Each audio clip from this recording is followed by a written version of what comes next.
I'm in the grass. Oh. What is my hair doing? I look terrible. Oh, wow. Greetings from San Francisco.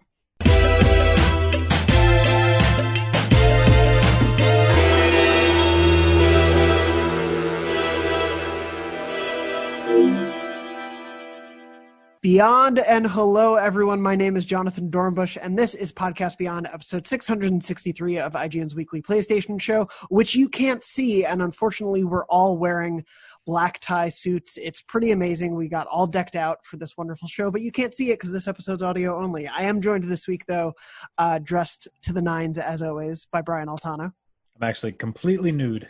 Yeah, it happens. They'll never know. We're also joined by Max Scoville. I'm just shocked that they can't see my incredible plastic surgery I got done. I got the eyebrow tuck and the face lift, and they put poison in my face, too, to make it skinnier. The second nose is fantastic, personally. Thank you. And we're also joined this week by Lucy O'Brien. And I, of course, am decked out in full bridal attire. Perfect, as I would expect. Before we begin the show and talk about all the PlayStation stuff and the Beyond stuff to come, I do want to first say a happy belated birthday to our own Lucy O'Brien. Hey, thank you so much. Happy birthday, I had a very nice weekend outside of San Francisco, outside of this tiny apartment that I live in San Francisco. It was a real delight to get out. I'm glad you're able to take some time away, especially before the insanity of the fall that's about to hit us. Happens. But speaking of that, if you're wondering why we're audio only this week, it's because IGN is in full Gamescom prep. We're the official media partners for Gamescom, and so the vast majority of not just our video team, but the entire IGN team is hard at work on prepping Gamescom content for the days to come. And so this week we're only doing audio only, and also as a programming note, for the next 2 weeks, because of Gamescom and everything that we're producing around it, there will not be any episodes of Beyond next week and the week after that. So we will be back, I believe it is November. God, we'll be back in November. We'll be back September 7th, I believe is the correct date. I might have that wrong. Let me double check the calendar real quick. But yeah, September 9th. It's the week of Labor Day in the US. So unless there's huge breaking PS5 news, and then yes, we got to come back. We got to do the show. We, given our history with the show, it is very likely there will be huge PS5 news because we're taking the next 2 weeks off. And so our video team, everyone at IGN is well aware, like, if that happens, we want to make a show and we're going to make that happen. So fear not when they announce the price and date, because we took a few weeks off. We'll be there to cover it. But otherwise, look forward to us back in September. Before we do wrap up, though, for a few weeks, there's a few stories to talk about. And the first one I wanted to bring up is a sort of a one that caught me really by surprise. I don't know about all of you, but earlier this week, Sony announced a Ghost of Tsushima co-op mode is coming to the game later this year, sometime in the fall, they've said. It's completely free. It's called Ghost of Tsushima Legends, and essentially is a, like, mystical co-op experience that is for 2 to 4 players. If you're playing 2 players, it's essentially like a series of co-op story missions, and if you're playing 4 players, there's like wave-based battle modes, and also going to be Destiny-like raids. There will be some sort of raid that comes post-launch of this mode. It's completely free. They confirmed to us there won't be any microtransactions, like anything you earn in the game. I assume like cosmetics or skills or whatever, that is all earned via in-game. There's not going to be anything they try to charge you for. But there will be 4 different classes you can choose. It clearly is leaning into like some more, I'd say, dark horror-like elements. I thought this was really cool and unexpected. Like, hats off to them for keeping this a total surprise. What did you all think of the announcement of this? Are you looking forward to playing the mode? Brian, I'll start with you. I think it's fantastic that this game is just the gift that keeps on giving. Like, what a phenomenal success story for Sucker Punch, for PlayStation. The fact that, like, this game came out, it was totally kick-ass. It was like, it took me like 50 hours to platinum, and I was like, all right, I think I'm good. And then they started adding more difficulty modes. They started adding multiplayer modes. Like, they have a winning formula here, and I'm really excited to see how they keep building on it, because I was worried that this would be one of those sort of one and done type of situations. But in terms of like the mileage that people are going to be getting out of this, it's really good to know that it's going to continue to get updates, probably through the PlayStation 5's life cycle as well. Yeah, Max, what did you think about this announcement? I mean, this is huge. I think it also, like, kind of what is a video game anymore? You know, like it's kind of crazy to just drop this out of the blue.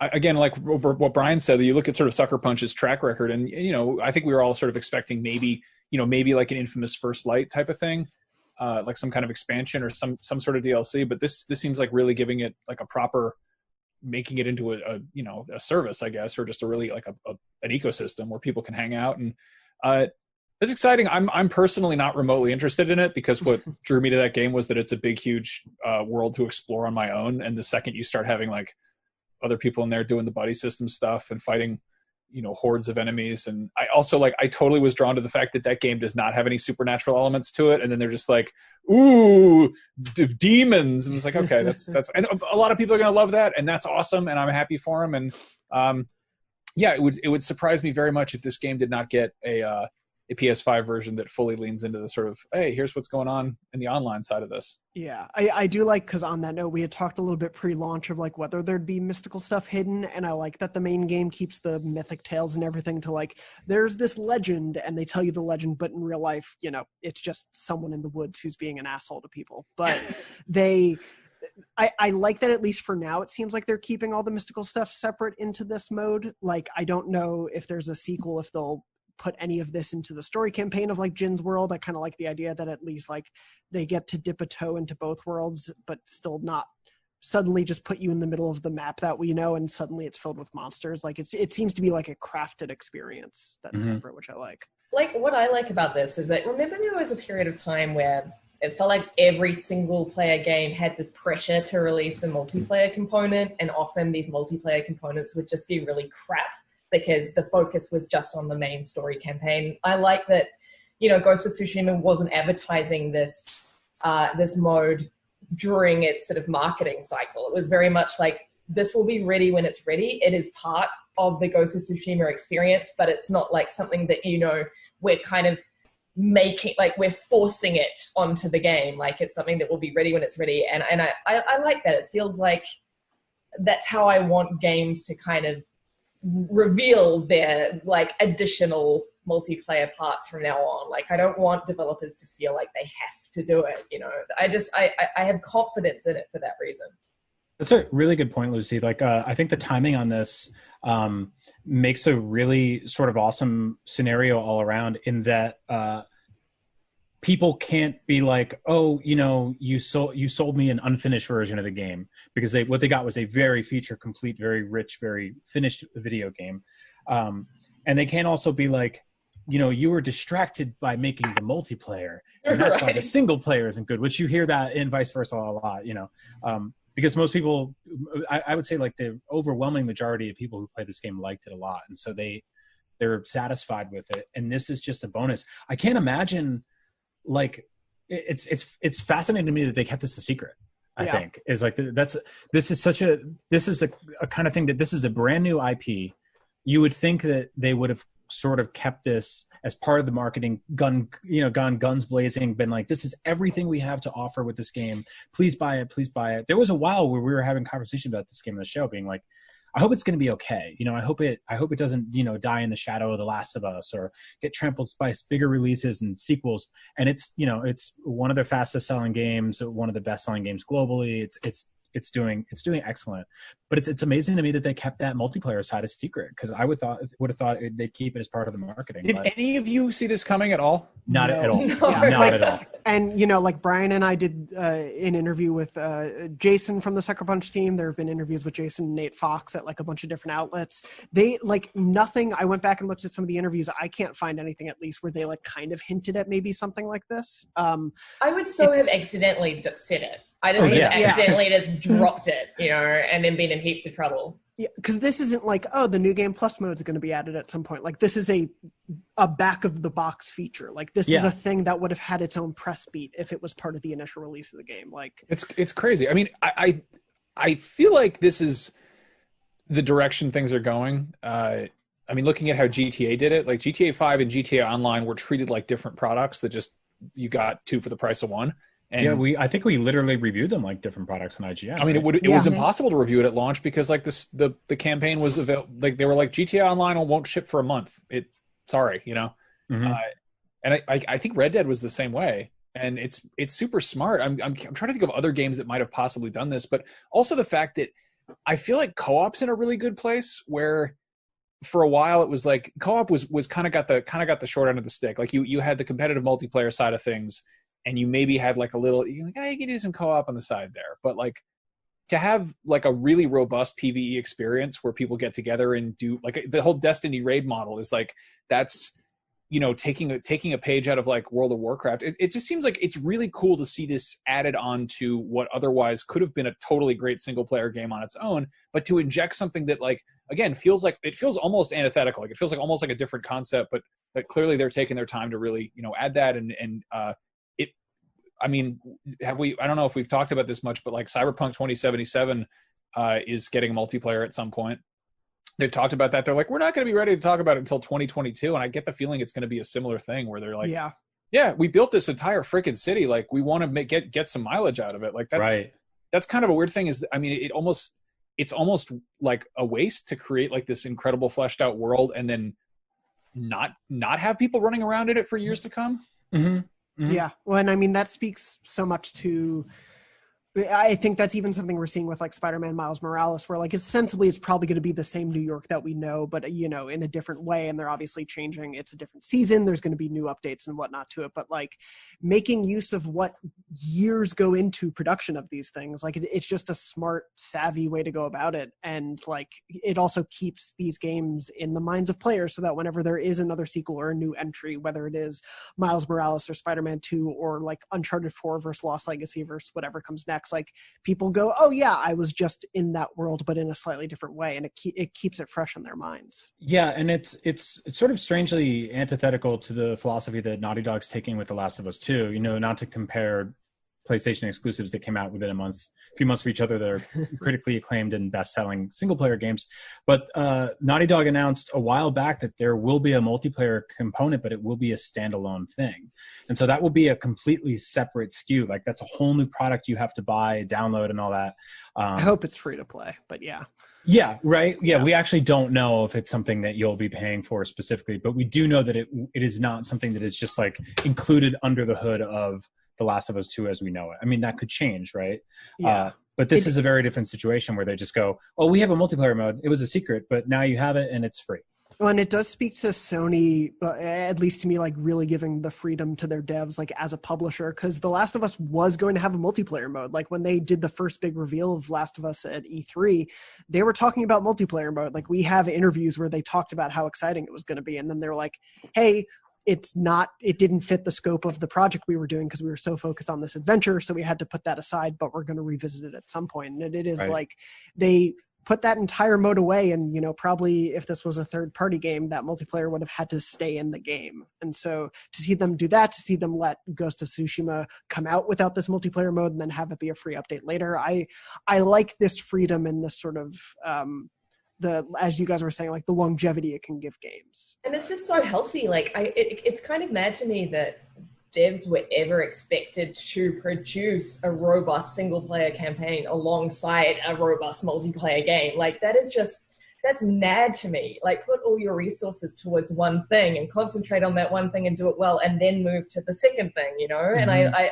it's just as you guys have been saying, like giving them the freedom to do that is so much healthier, and it's just going to make for a better experience for all of us, Well, I'll tell you why, or at least my theory on that whole era was that I would say that the divide between physical and digital was much larger back then, with people skewing more towards physical, and people had a tendency, or as like we heard sort of anecdotally, maybe this trickled down to every studio, to almost immediately trade in single player games after they finish them, and putting some sort of semblance of a multiplayer game in there kept people holding on to that disc for longer, which means that the developers didn't immediately lose money on it by the secondhand market.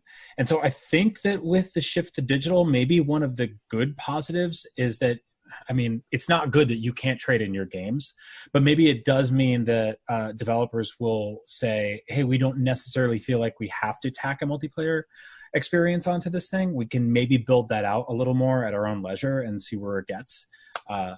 But I don't know. That's just a theory. I do think that at some point somebody told a bunch of studios, if you don't put multiplayer in, people trade your disc in or your cart in, and we lose a bunch of money. So, you know, throw a bunch of Samuses fighting identical versions of each other. You know, whatever you got to do. No, that's such a great point. Also, like, to be honest, it's been so long since I bought a physical game, you know, everything I just buy digitally, that I'd almost forgotten that was such a key aspect of playing games, you know, not so long ago. I think that's a very good point. Mm-hmm. Well, and that was totally such a thing of, I'm thinking of a really weird juxtaposition right now, and we're kind of seeing it with Avengers. I mean, I think if you spoke to most Marvel fans, and again, like the full game's not out, so we'll hold final judgment until then, but if you asked most Marvel fans, they probably would want big cinematic adventures like Marvel's Spider-Man, and not necessarily... Sorry, you would be amazed, actually, because Max and I just did a video on Up at Noon the other day being like, you know, the Avengers game makes us miss smaller sort of single-player character-focused games. And the like-to-dislike ratio was pretty split. A lot of people were like, I want an Avengers game. And we were like, but wouldn't you want a Hulk game, too? I think the problem is they didn't like that we were using our imaginations to talk about what could have been, as opposed to showing them the graphics of what is. Well, so... The game is trying to be both. It's trying to be mini games of each of those heroes, but also a game of all of them together. And it may be possible at the end of it all that both sides suffer because they didn't just focus on one. Like we'll have to see it feels like a kind of jack of all trades. I mean, it's also inconceivable to be like, like if they were to announce that game, be like the ultimate cinematic experience where you play as all of Earth's mightiest heroes, like, and then to sort of be like, but wait, more like it would be hard to not show their hand there, because they're the whole big thing. Like we also got the big the roster leaked, which made me a lot more interested in what the game looks like in a year from now, because they were like, yeah, we're going to be, you know, throwing Marvel and like Doctor Strange, like weird stuff's like a bunch of like, you know, C-listers are getting thrown in there, which kind of rules, and I want to see like their different interpretation of them. I love the C-listers. Bring them on. Oh yeah, like bring on the weird might be in there. Yeah, like dick. I don't know, like some good. They're doing some cool stuff that is also stuff we haven't seen in the movie. So there's not that automatic like uncanny valley of being like, oh, it doesn't look like Robert Downey Jr. I don't like it. But again, like that's. It would be it's so hard to market something that big, because like obviously they want to tell the story and they want to have this sort of little cinematic like campaign stuff, and they want to create the giant sort of ecosystem where you and your friends you know, get together and they, you know, do the raid together, whatever, and you want to be like, hey, we're going to continue supporting this for years. But like, how do you message all of that without either setting people up for disappointment at launch, or, you know, launching light on features, or, you know, like it's I don't know. It's a tough balance, because you need people there day one to ensure that there's a day 1000, you know, like it's the only way to do it. And there is that sort of like, when do I jump in? Because like I'm way more interested in getting to that game when it does get to the weirder characters, and like I get to see She-Hulk in a video game for the first time in like 100 years, you know, believing that you know, if that does happen based on the sort of the leaks and the data. But yeah, that's a tough sell, because you do need sort of people there early on to stress test and say what's working and what isn't. And I think with an IP like this, obviously you're going to get a lot of people in there that would give it the time of day that maybe would have skipped over something like Anthem. Yeah. And I absolutely did skip over something like Anthem, as the numbers show. And so, yeah, I think it'll be cool when people get there early, but I don't want to get there until like there's the weird people are at the party. Mm-hmm. You know? Yeah, it's going to be it's going to come into its own, and it's not going to be its best self at launch. Like it's going to be a tricky one to review, because I think we've all seen this pattern now that games evolve. They become. Well, like we have Tom put up his review in progress, and like somebody on Twitter was like, the reason that's staking a claim on like the SEO for the words review, which is like, again, I have this constant sort of bashing my head against like, how do you review a game that is going to get 3 years worth of updates? Like what is the value for a static number on a early version that's going to get steamrolled over and updated with all sorts of new patches and new characters and new content? It's just a matter of re-reviewing it over and over, and just, you know, you make that call. I think that we've seen it enough times with games that have evolved, and, you know, you've just got to make the call of maturity, right? Like, now is the time that this particular cheese has ripened, so we will try it again, you know? Yeah, I mean, I think the thing is like, if you sell a product that is being sold and consumers can give you money for it, then there is a value of a sort of critical assessment of whether or not that is worth your time or money. That said, with such an evolving product, it becomes almost this moving target that's almost impossible to quantify, because you don't like the value of like if the game gets a 7.5 on day one, but then eventually grows to a 9, that 9 is going to be different for some people because they've been there since day one and they love it more than ever. Maybe to others it'll be worse because you missed all the cool stuff, and by the time you join a year later, you know, you missed all these amazing conversations and things and items and exclusive drops that were only available to Cricket Wireless subscribers, and you know what other sort of fancy horse shit they're doing with this game. So here's a weird one to loop it back to Ghost of Tsushima, but like if this game had bombed, like if this game had like not even cracked the top 10 of game sales, what would this announcement look like? And like would they have, I mean, I presume they wouldn't have entirely shelved it, but I imagine like the tone of the conversation here would be sort of more like, interesting. Well, people care now, you know? I think it would have been, they would have relied on it more as a sort of Hail Mary, as a second life opportunity for a game that didn't do well. Thank God that's not, you know, a problem that they're specifically dealing with. Yeah. But I do think they would have been like, you know, Ghost of Tsushima was back and it's bigger than ever with an all new multiplayer mode. Come on, guys. And plus we patched the shit out of the single player campaign. Yeah, exactly. It's weird. A game that actually Ghost of Tsushima reminded me a lot of was Sleeping Dogs, which was another Western studio taking a crack at like an open world game set in very much in Asian culture and being like, we're doing our best to make this authentic. And that was entirely single player, and it was like great to explore. And I was like, wow, this really kind of reminds me of that. And then that got the worst multiplayer component possible, where they were like Triad Wars, and it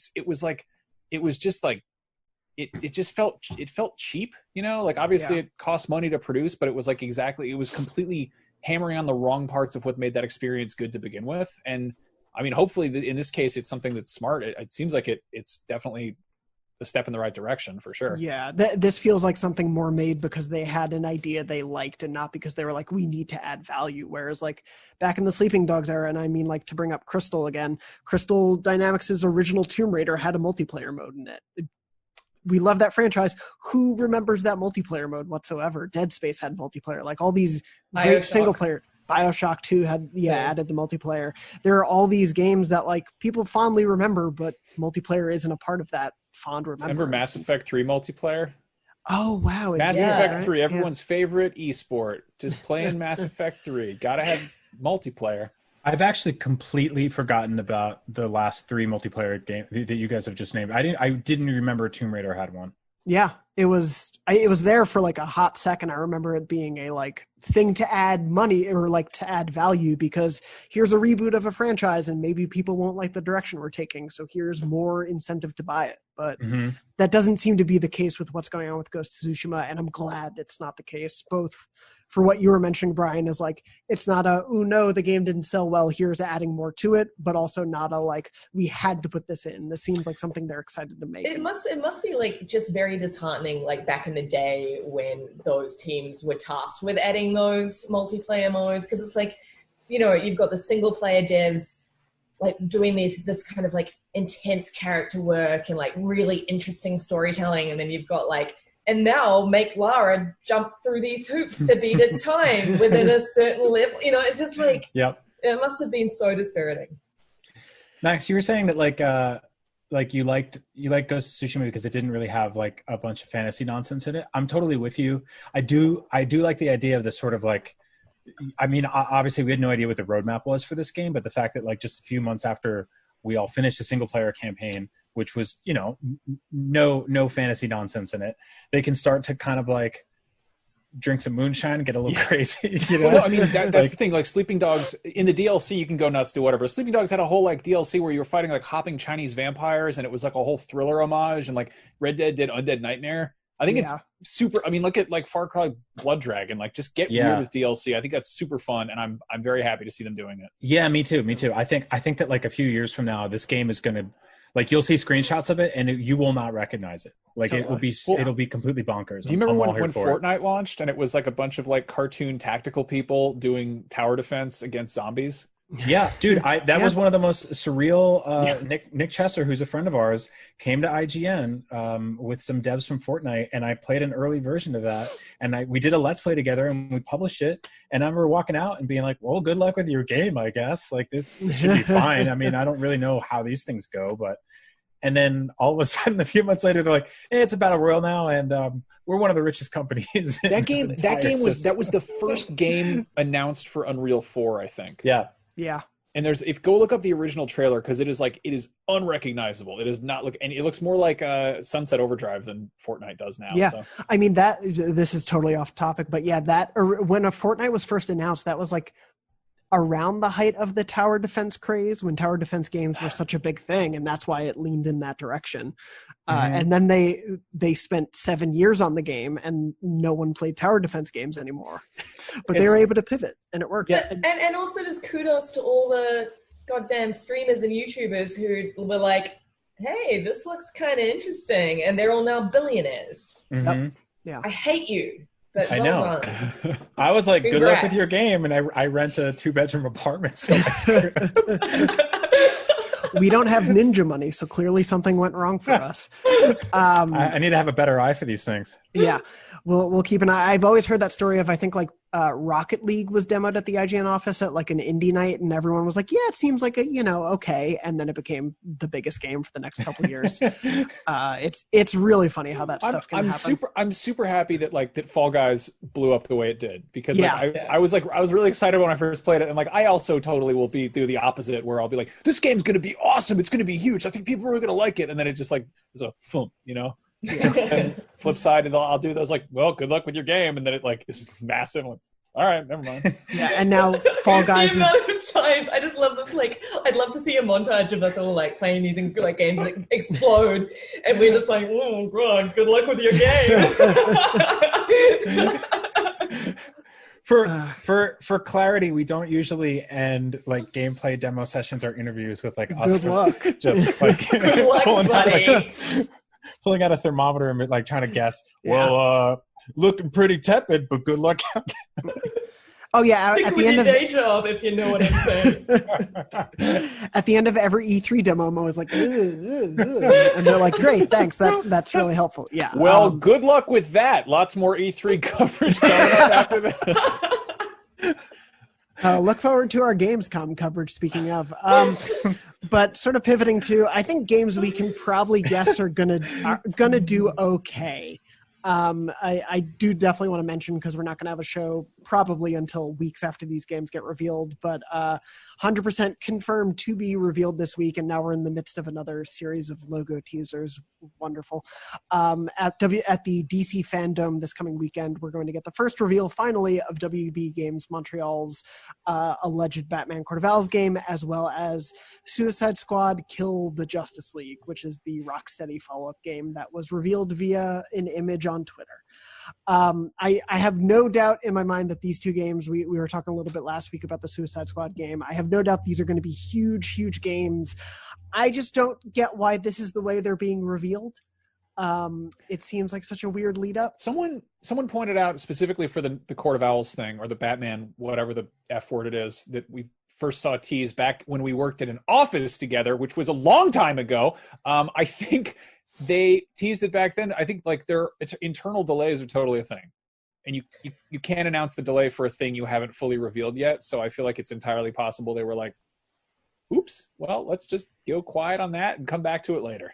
I think also like this DC fandom thing is going to be very big.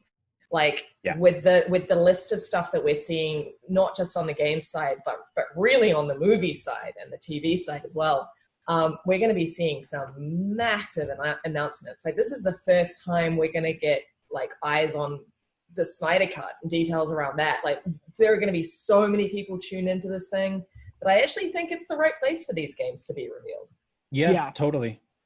I mean, the Snyder Cut's going to be like a HBO Max streaming exclusive thing. Video games are tremendously popular this year. Comic-Con was kind of a major bust for comic book fans in general, since Marvel really had no presence there. There wasn't much, if any, Star Wars stuff, and DC didn't really have much to say either.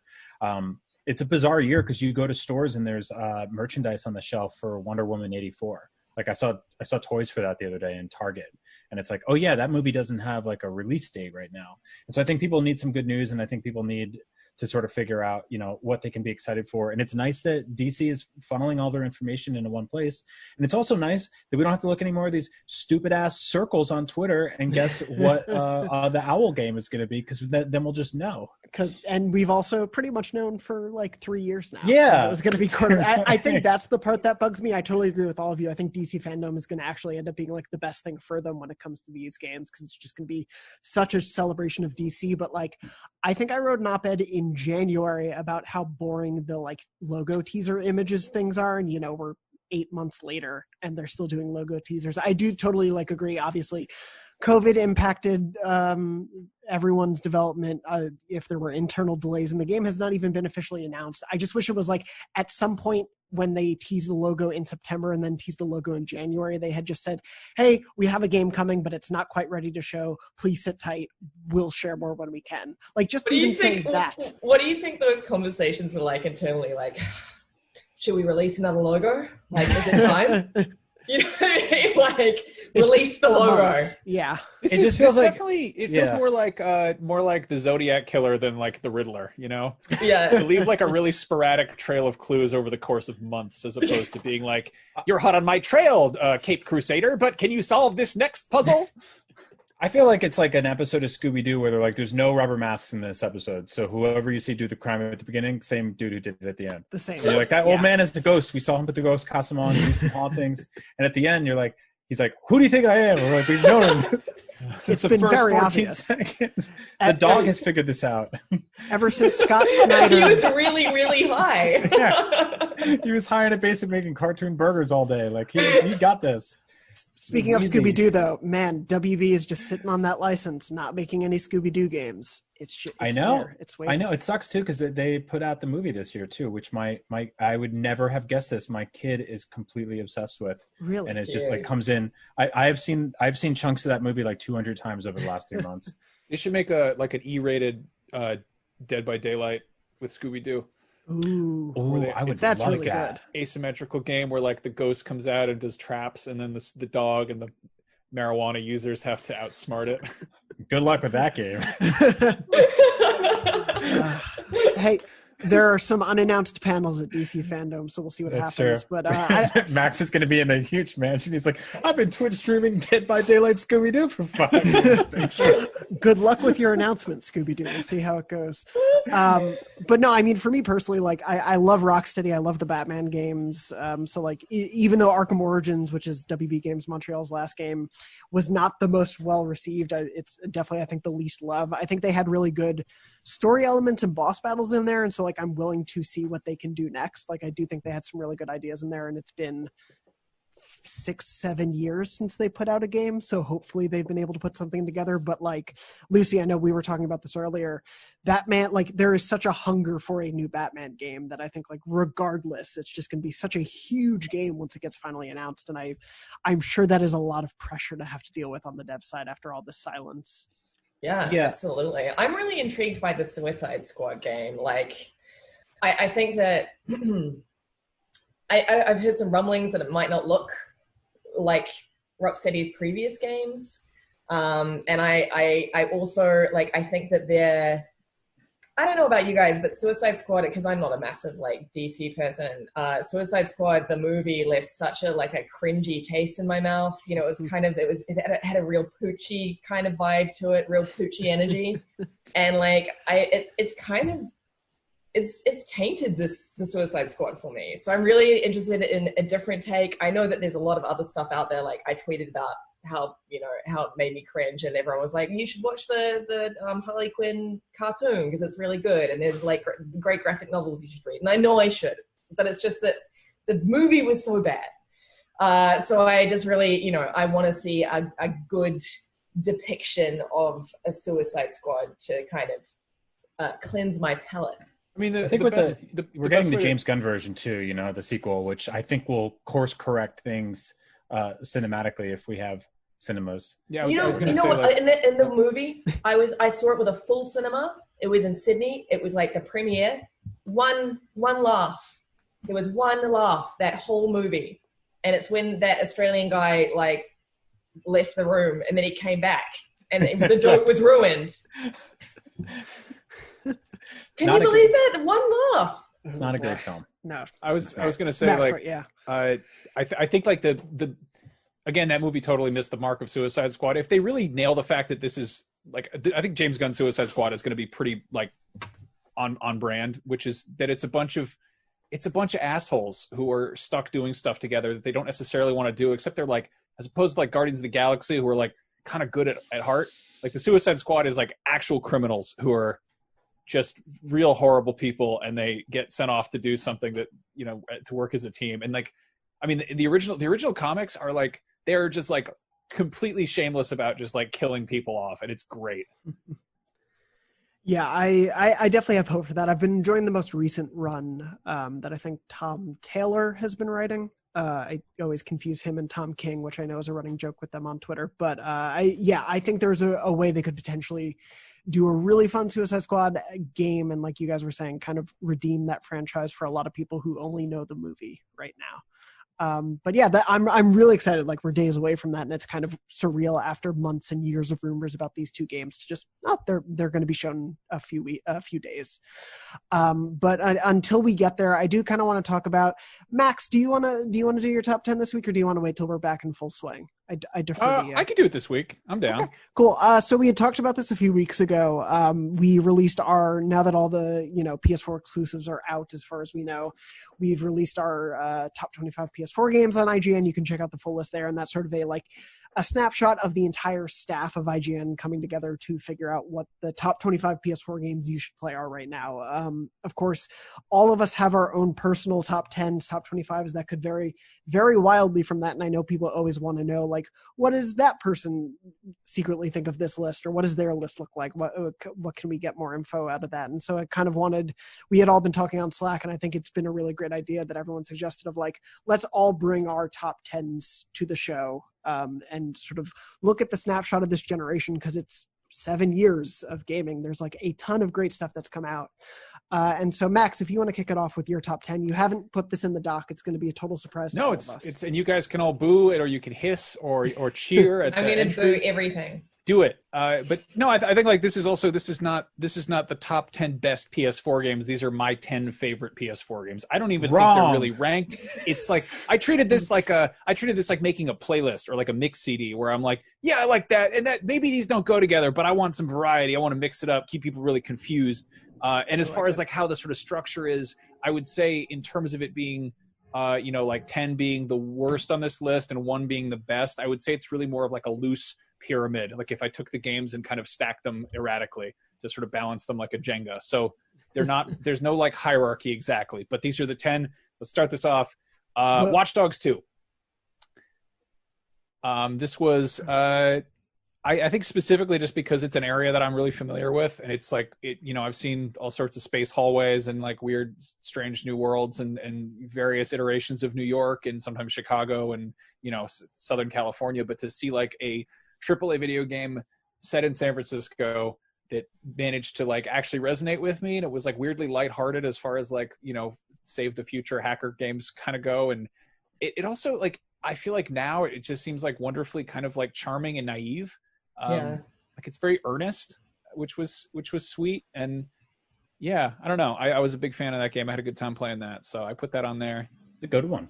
Yeah. I mean, I think it's still wrong, but I think it's a good list so far. I haven't played it yet. I bought it on sale, I think in like December or whatever, and I've been sitting on it because you had all talked about it at like the end of the year shows that we did last year, of like how much it stuck with you, and I was so surprised to hear it. So like I definitely do want to check it out still. It is also just a wild experience to play in an open world that is a world that you actually physically exist in, like a city that you live in. And one that you can't really enjoy right now, too. However, exactly. I have some bad news. If you want to play this game and experience the thrill of wandering around San Francisco not wearing a mask, you still have to wear a mask in this game because you are a member of DedSec and you must hide your identity from the smart cams.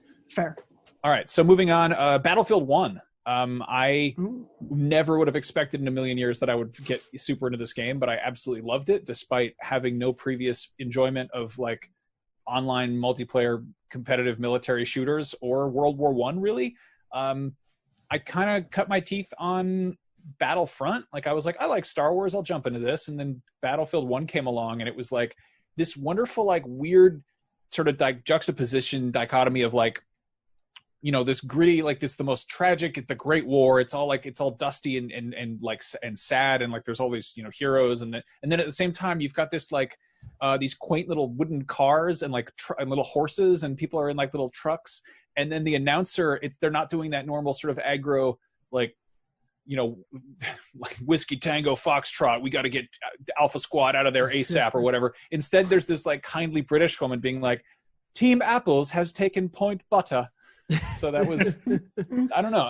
I was very into it. It was also like, it's just incredibly beautiful. And that's one of those games that could have been just a bunch of grays and browns, but instead they were like, let's have the people kill each other in a poppy field. That's nice. Marvel Spider-Man, obviously. Yeah. That's a no-brainer. I don't think we even need to talk about that. But surprise twist. Moving on.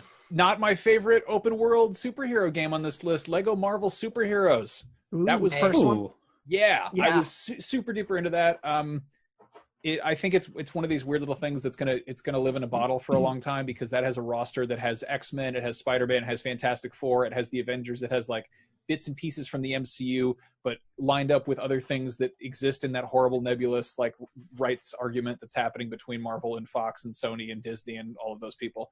And it's just, I don't know, like, it's weird because as a kid, I loved Lego and I loved X-Men, Marvel stuff.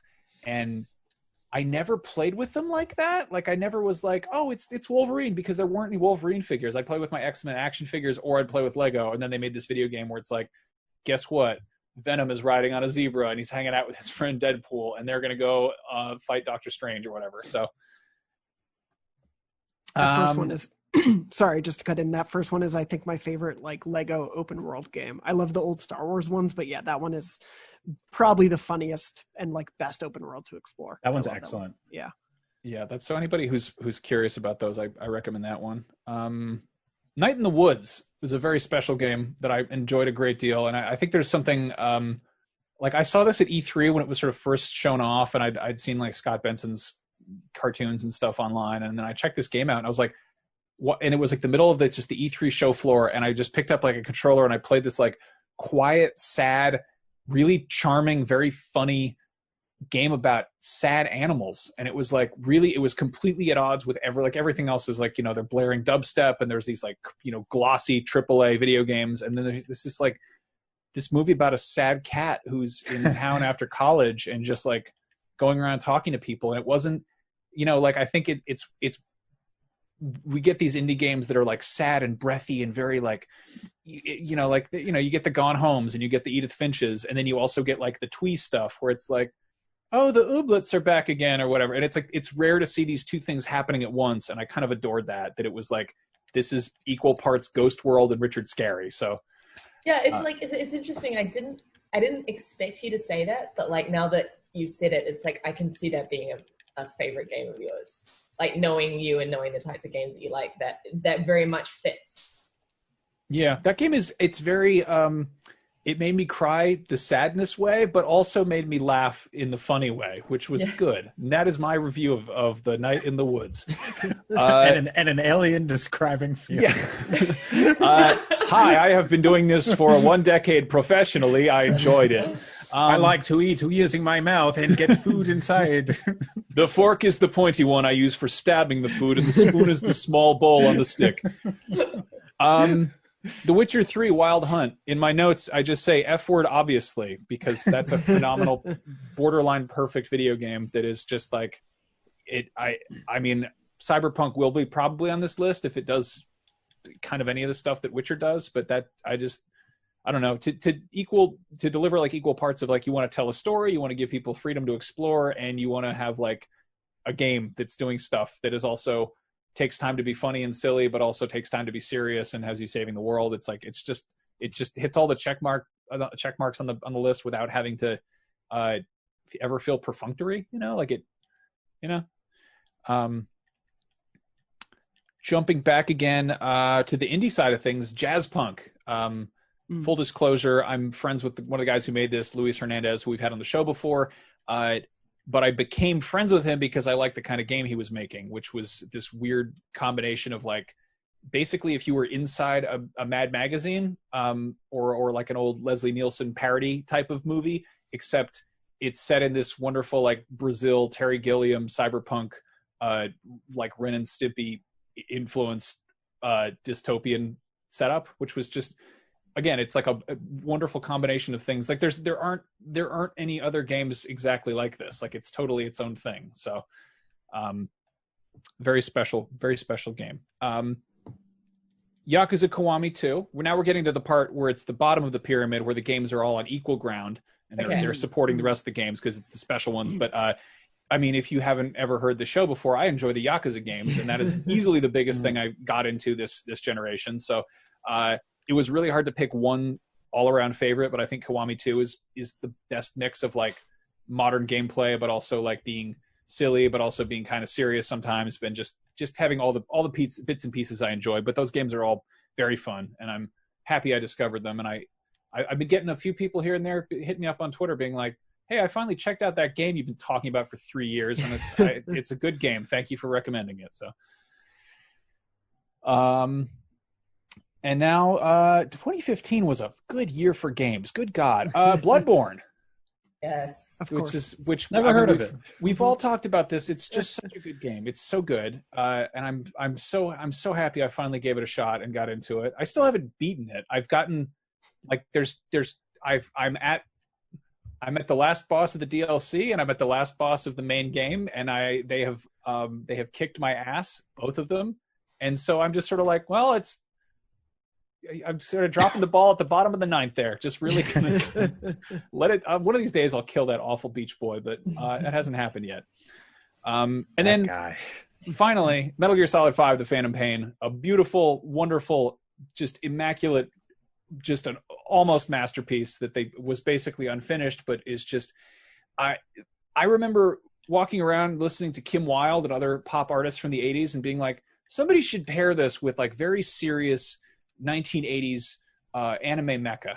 And then we got a video game where you can rescue Kim Wilde tapes from like a weird prison camp while riding around in a small robot with legs on it, and then you fight a bigger robot. And it's just that, I don't know, I've always loved Metal Gear, and this was like, hey, here's the sandbox version with literal sandstorms. Hell yeah, that's a great game, and I have dreams about it. Like I think about it all the time still. I love that game, and it's sad that we never got like the final chapter the way it was supposed to be, and it's sad that we're probably gonna never get another Kojima Metal Gear game, and God only knows what happens with that. But like, hey, Kojima dropped the ball in the bottom of the ninth. It happens. There it is. Yeah. So those are my 10 favorite PS4 games of the PS4.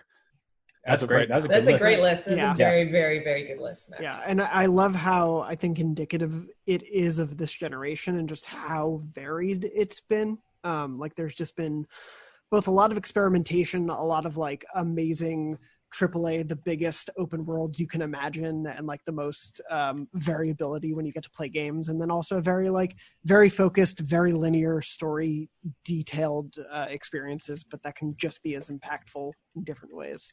And some cool indie stuff too. I dig it. Yeah. Thanks.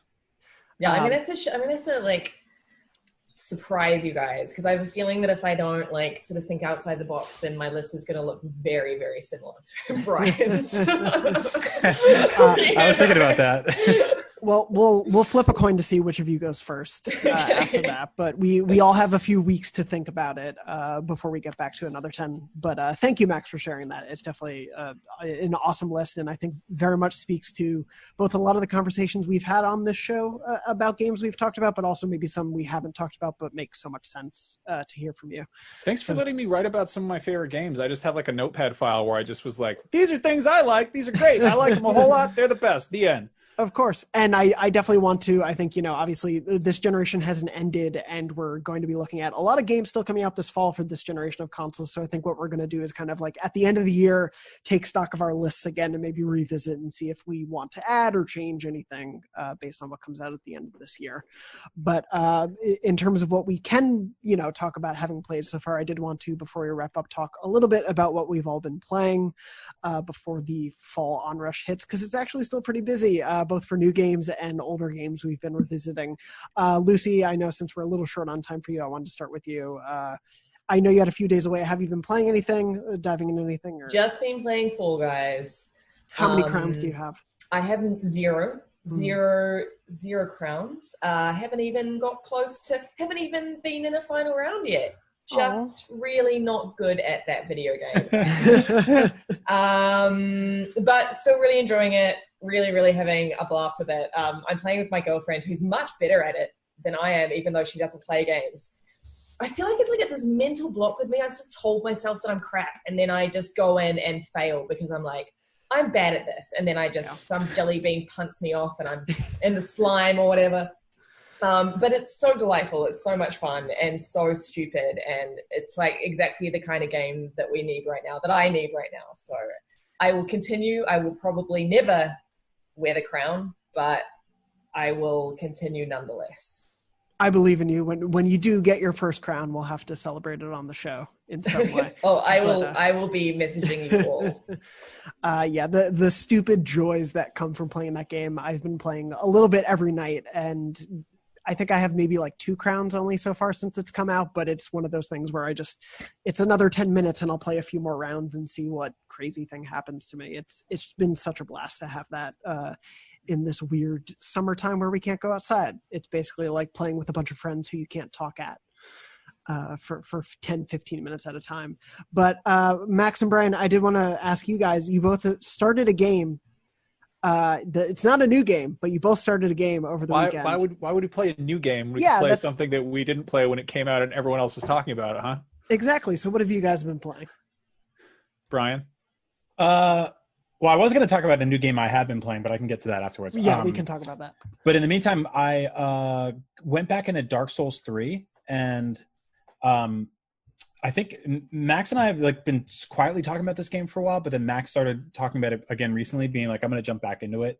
And I realized I think I maybe played the first 6 or 7 hours on Xbox, which I believe I got it through Game Pass, if I'm not mistaken, or I might have just bought it full price a while back. But then I realized I platinum Bloodborne on PS4, and that I'm pretty agnostic when it comes to controllers, but there's something that just feels right about playing a FromSoft game on a DualShock 4. And so Sony sent out these coupons that were like $10 free to PlayStation Plus subscribers, or certain ones or something, to celebrate there being like 10 years of PS Plus. And the game was $15. So I ended up rebuying it for $5, which was nice. And so now I just have it, and I was like, I'll dabble in it a little bit. Fully hooked, just fully hooked, all in. Max and I are texting each other about it. Like, I'm probably like 3-4 bosses down now, like 10, 11 hours in, taking my sweet time, kind of taking it all in, tiptoeing around, exploring it. I'm trying to do everything I can to make it feel the most Bloodborne-y, which you can really do with this game. You can with your character. Yeah. Yeah, I don't want to mansplain this game to people who have been adoring it for years.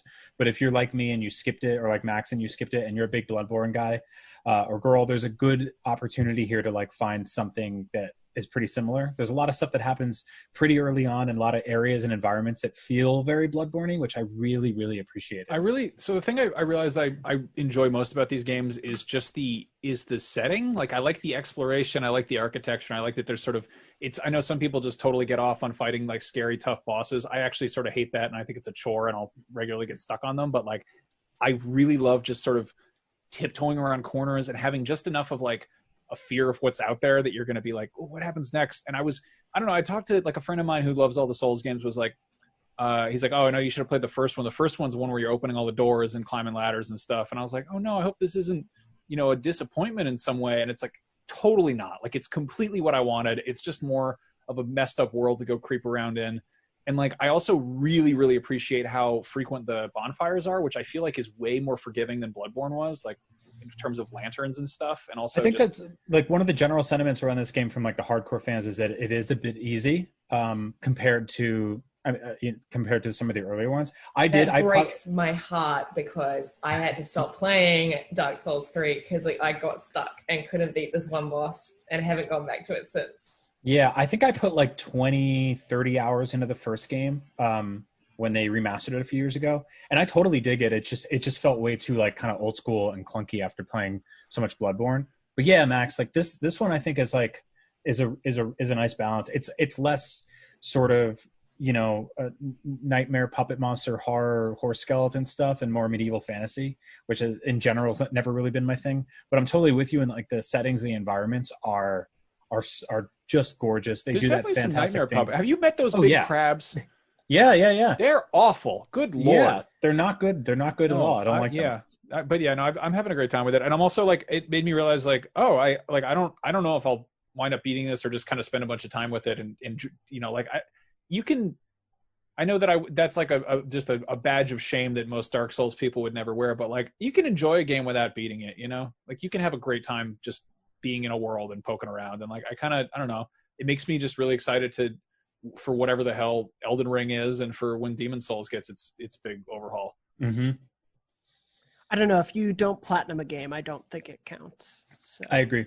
Actually, I will say that the happiest I've been this year, and that's a really low bar, is getting a platinum in Bloodborne. And that's why I'm really glad I'm playing this, because I was like, I think something came up where I remembered that I got the platinum in that game, and I was like, oh, I was so happy that day, and I wish I had saved that for this where it's much worse, 5-6 months into being locked indoors.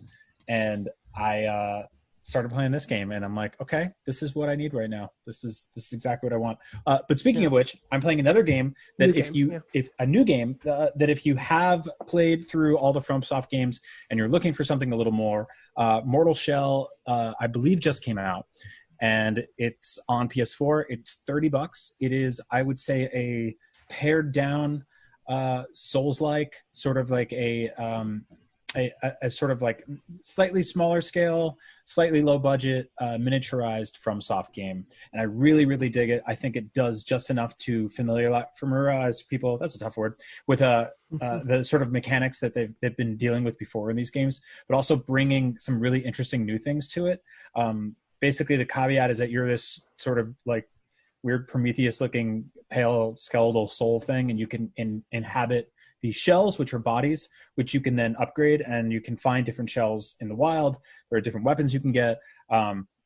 There's essentially its answer to bonfires and a bunch of other things. But a thing I really like about this game is that it really not only nudges you towards exploration, but it rewards you for using items over and over again.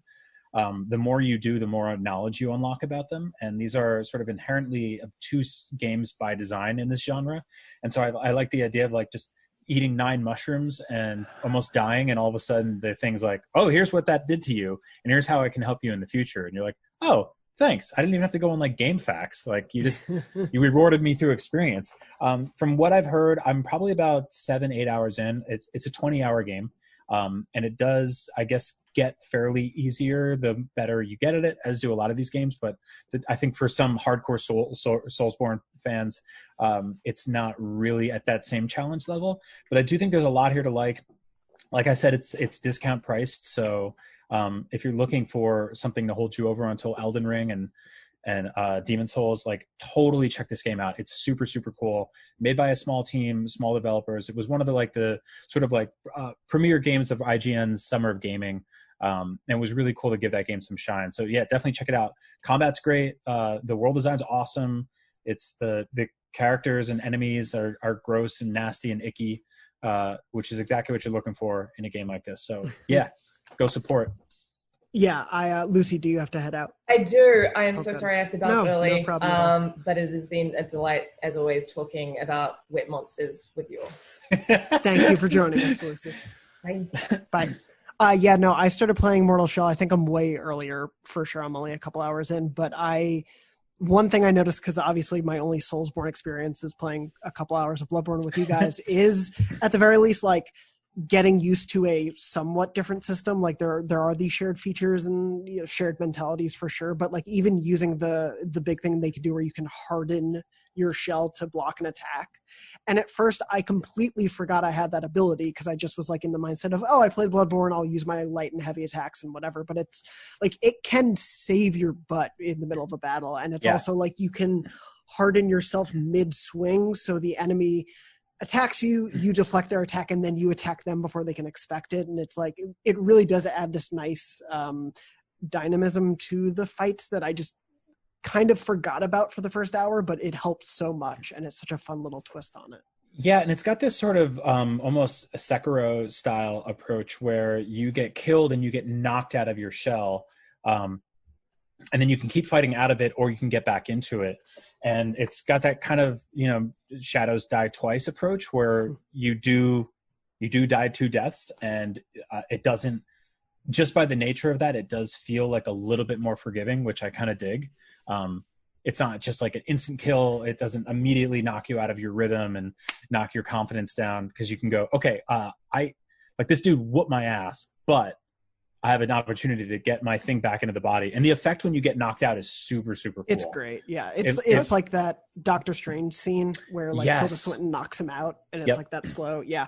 It's so great because that'll happen to me, and it's been happening to me a lot since I'm so early on. But then I'll just like try to distract the enemy by like running in circles and then do a big loop to get back to my body. And then I'm like, it never happened. It's fine. Yep. Yeah. It's how's the sort of exploration and like how the world's broken down? Like, is it, it's cool, and it's definitely it's very Soulsborne-y in that it's a little overwhelming at the beginning, because it just opens you up into like 6 different paths. And the cool thing is there are these like moments where you can basically get a vision of the future, and it'll show you like this weird, blurry fly through of an environment that you haven't been to yet. And there's something at the end of it that's interesting, and it's kind of nudges you to go find it, but you don't know exactly where that is. And so I'm really enjoying right now, just like when I start playing, I pick a direction to walk in and I see what happens. And like, that's my favorite kind of storytelling in a, sort of quasi open world-ish video games like this. And then hearing some grunt or some evil monster and turning the corner and be like, I don't know what that is. I don't know if I'm ready for it. Let's give it a shot. Oh, definitely not ready for it. Let's turn around and go the other way. Like, I really love that approach. Yeah. It's a really cool philosophy. It's been like when I first got into the area, and I'm like, oh, it's just this swamp, and I have no idea where to go, and every tree looks like it's going to lead to the same place, and I have no idea where to go. But a couple hours in, it's like, oh, I've been down that path, and I know those 6 enemies will be down that way. Let me see what's down this path, because I haven't gone down that fork in the road. You do really get like a great sense of learning and understanding the terrain, because there is no map, so it is just like you need to internalize where you're going. I think that's what I want. I want to check that out. It sounds great. I think you'll totally dig it after Dark Souls 3. I think that's next up for you. I'll wait till I get stuck in Dark Souls 3, and then I'll jump ship and go. Yeah, it's really cool. And like Brian was saying, it's $30. It's made by, I think the team Cold Symmetry is like 15 people. It's a small group of devs who seem to really understand and get the genre from the reception I've seen. So yeah, I'm excited to keep going with that one. I also want to give a quick shout out to a completely different game that Tom Marks reviewed. It's called Spiritfarer. It's out today on all platforms. He gave it a 9. You can go see his full review, excuse me, on IGN. But it's funny because it deals with some similar subject matter to The Last of Us when it comes to like dealing with very serious topics. And I don't want to say more beyond to not spoil anything, but like it deals with serious topics, but in a very bright and cheerful and like warm way. Like I really love it. And it's a really hard game to describe because it is part platformer, part like visual novel, part Animal Crossing town management simulator, but if it was on a boat that you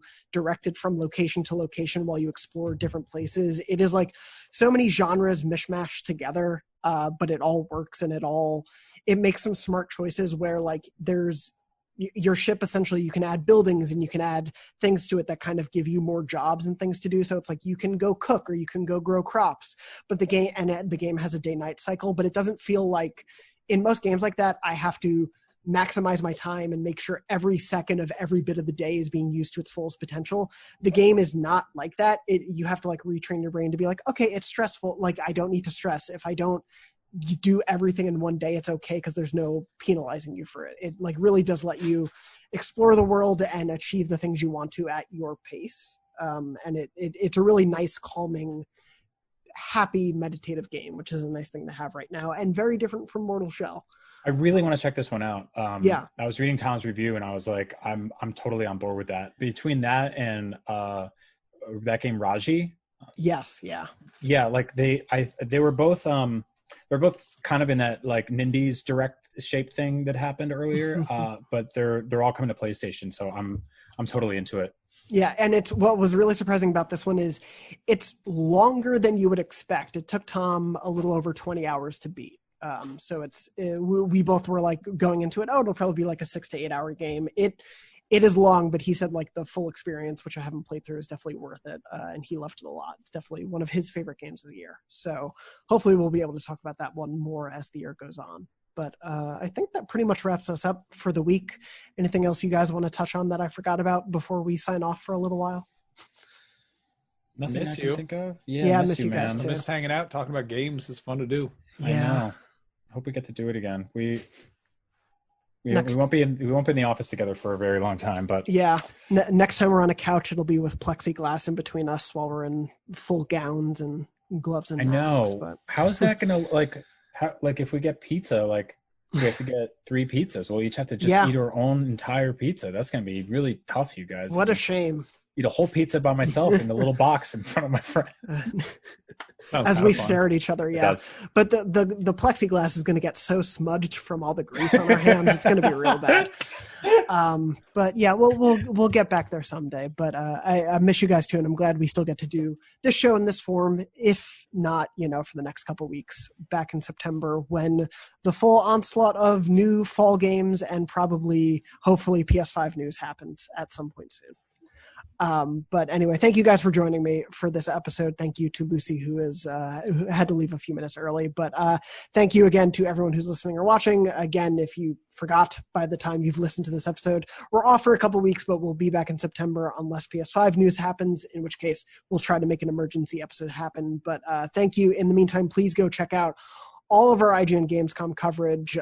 Max and Brian have a large hand in it. I'll be helping on the news side of it. It's going to be a huge, it's going to be a huge full-scale, all of IGN production. So definitely check out all the coverage we have coming. Anything else you guys want to tout before we sign off?